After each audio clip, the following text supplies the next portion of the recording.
आज बसंत पंचमी का दिन है, तो आज हमारे यहाँ सुबह सुबह से पूजा करी है हम लोगों ने। तो मैंने सोचा क्यों ना मैं आपसे रूबरू हूँ और अपने जीवन के बारे में आपसे कुछ बातें शेयर करूँ। मेरे को बेटी नहीं थी, मेरे को बहुत इच्छा थी कि मेरी एक बेटी हो। अब 64 साल की हो गई हूँ मैं। अब 64 साल में क्या करूँगी।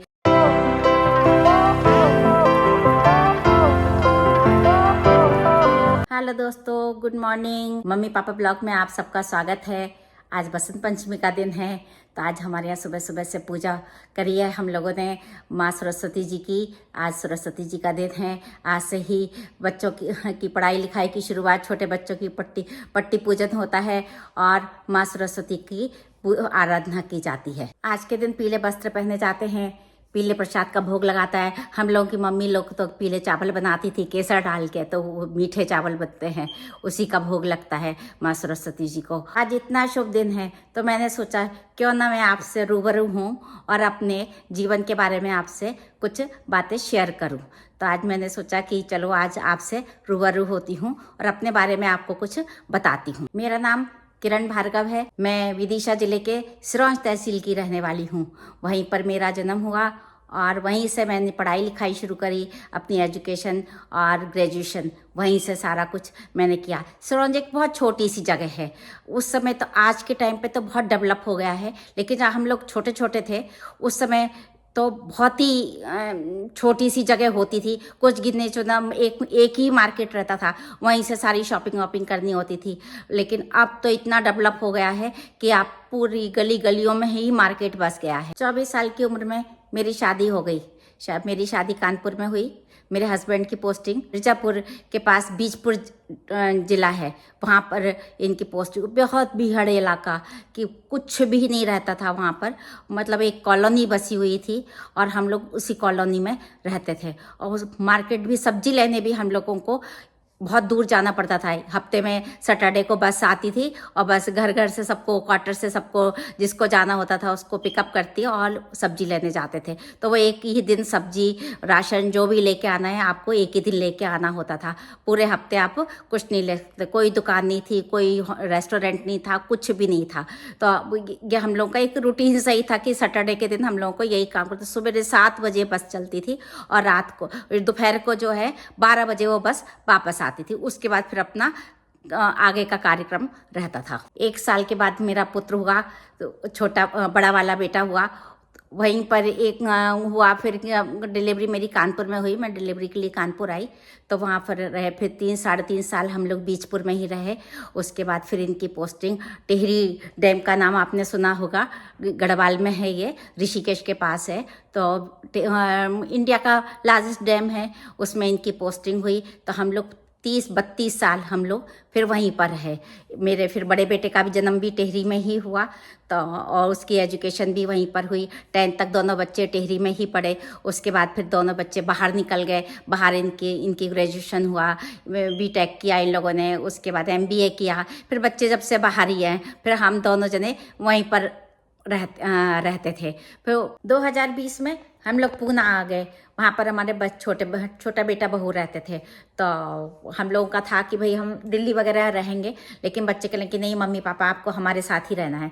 तो मैंने इनको बोला, मैंने कहा नहीं, बच्चे वहाँ पर हैं तो वहीं पर रहते हैं। फिर जैसे ही पुणे आए वैसे ही कोविड स्टार्ट हो गया। कोविड स्टार्ट हुआ तो 2-3 साल हम लोग कहीं निकल ही नहीं पाए, पुणे में ही रहे। फिर उसके बाद फिर बहू का जो है मैनचेस्टर हो गया। तो बेटे का वर्क फ्रॉम होम था, तो बेटा भी यहाँ आ गया, उसको वर्क फ्रॉम होम मिल गया। बेटा भी यहाँ आ गया, बहू भी आ गई। तब से ये लोग यहीं पर हैं और तो हम लोग फिर पुणे में ही सेटल रहते हैं। कभी इसके पास आ जाते हैं, छोटे वाले के पास में 3-4 महीने के लिए, कभी बड़े वाले के पास चले जाते हैं 3-4 महीने के लिए। तो बस हमारा आना जाना ऐसे ही बना रहता है और हम लोग तो बाकी टाइम हम पुणे में ही रहते हैं। तो बस ऐसे ही टाइम निकल जाता है। अब 2 पे 2 रहते हैं तो टाइम पास करना भी मुश्किल होता है। तो बच्चे कहने कि मम्मी टाइम पास करने के लिए सबसे बढ़िया है ये ऑप्शन, आप इसको करो और अपना यूट्यूब पे ब्लॉग बनाओ और अपना मस्त रहो। मैंने कहा चलो ठीक है। मेरा भी टाइम निकलता गया बच्चों की परवरिश में, पूरा टाइम निकल गया, बच्चों की फिर शादी हो गई। तो मेरी बड़ी बहू जो है अजमेर की है, छोटी बहू हरिद्वार की है। दोनों संस्कारी बहुएं हैं, बिल्कुल बेटियां जैसी हैं। मेरे को बेटी नहीं थी, मेरे को बहुत इच्छा थी कि मेरी एक बेटी हो, लेकिन बेटी की कमी मेरी बहुओं ने पूरी कर दी। तो मुझे अब बेटी की कमी महसूस ही नहीं होती। बड़ी बहू के एक बेटी है, बड़ी प्यारी सी पोती है, बहुत ही दादी से बहुत अटैच है। बस उसको सारा कुछ, अगर मैं सिडनी चली जाती हूँ तो फिर उसको सारा कुछ मेरे से ही करवाना होता है। तो एक उसके बेटी है, छोटी बहू के अभी होने वाला है, इसी चक्कर में यहाँ आई हूँ। बड़ा बेटा मेरा सिडनी में रहता है, छोटा बेटा मैनचेस्टर में रहता है। दोनों बच्चों की पोस्टिंग सिडनी में ही है, और इन दो छोटे वाले की और बहू की भी उन लोगों की मैनचेस्टर में है। तो आजकल बहू की डिलीवरी होने वाली है, 1-2 दिन में आपको गुड न्यूज़ दूंगी मैं। तो बस उसका ही वेट हो रहा है हम लोगों को, उसी की तैयारियों में व्यस्त है आजकल। तो बस अब उसका आ जाए तो फिर आप लोगों को भी मैं ये गुड न्यूज़ से अवगत कराऊंगी। और इसी वजह से हम लोगों का मैनचेस्टर आने का प्रोग्राम बन गया। मैं यहाँ आई, बच्चों ने कहा मम्मी अब सबके लिए बहुत कर लिया, अब अपने लिए कुछ करो। मैं कहा बेटा अब 64 साल की हो गई हूँ मैं, अब 64 साल में क्या करूँगी? कहते नहीं नहीं कुछ करो। अब मैंने कहा अब क्या करूँगी, अब मेरी तबीयत भी ठीक नहीं रहती है। कहती नहीं अपने लिए कुछ टाइम निकालो, कुछ ब्लॉग करो अपना। मैंने कहा मुझे तो कैमरा पकड़ना भी नहीं आता भाई, ये टेक्नोलॉजी इतनी एडवांस हो गई है, आजकल के बच्चे तो बहुत ही स्मार्ट है, सब कुछ कर लेते हैं, हम लोगों को तो उतनी चीज़ें आती भी नहीं है। तो कहते नहीं हम सिखाएंगे आपको। मैं कहा तुम कहाँ कहाँ सिखाओगे, तुम लोगों का ऑफिस भी रहता है, अभी उसको भी शुद्धि को भी देखना है। तो मैंने कहा नहीं अभी नहीं, बाद में देखते हैं। कहते नहीं बात तो कभी, टाइम तो कभी आता ही नहीं है, आप अपने लिए कुछ करो और आप अपना ब्लॉग बनाओ, हम लोग सपोर्ट करेंगे। मैंने कहा भाई अभी कैमरा पकड़ने में मुझे दिक्कत होगी। कहते कुछ नहीं होगी, आप करो, हम लोग सपोर्ट करेंगे। तो मैंने सोचा चलो भाई अब जब बच्चे साथ दे रहे हैं तो मैं भी अपने जीवन की एक नई शुरुआत करती हूँ, उसमें थोड़ा सा आप लोगों के सहयोग की मुझे आवश्यकता पड़ेगी।